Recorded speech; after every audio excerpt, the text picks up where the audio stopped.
This coronavirus seems to have shaken up life as we know it.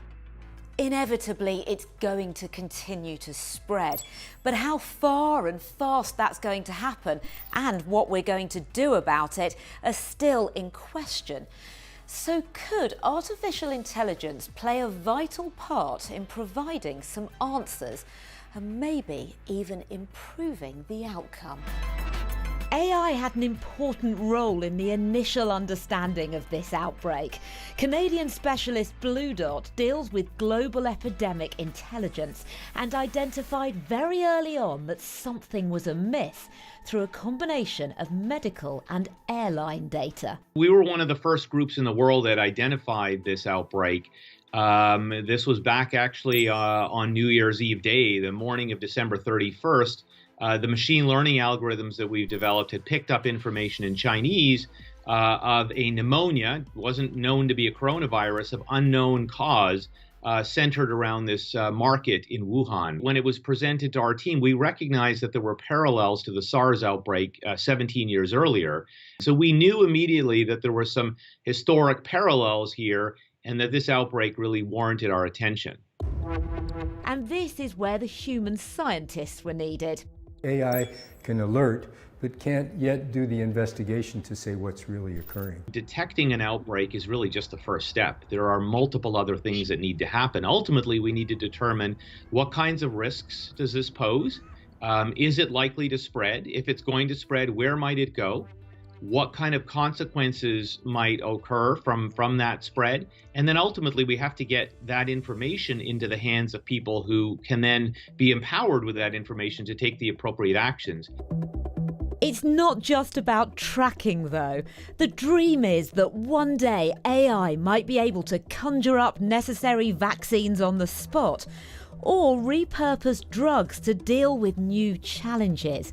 The latter being something benevolent AI in London is already leading the way on.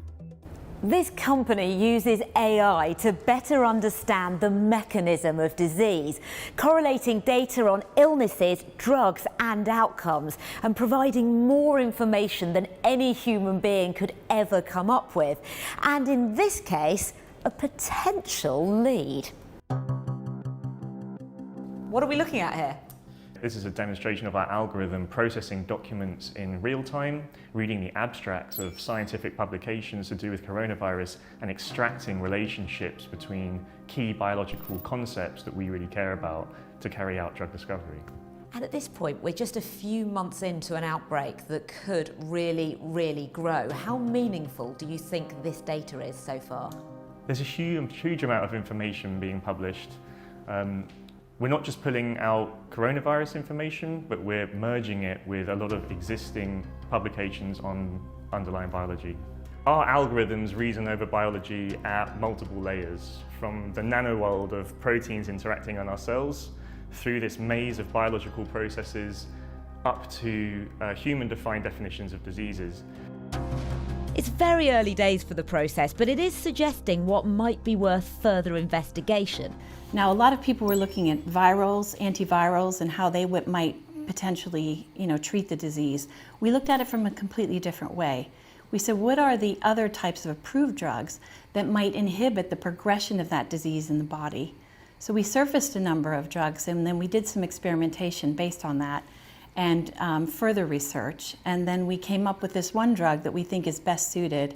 It has both anti-inflammatory properties as well as the ability to stop what's called endocytosis, which is what enables the virus to enter the lungs, which is the most potentially dangerous outcome of the coronavirus. The company stresses this is only conjecture, and although the drug in question is approved for use in rheumatoid arthritis, clinical trials and full scientific evidence would be needed before it could even come close to being used for this purpose.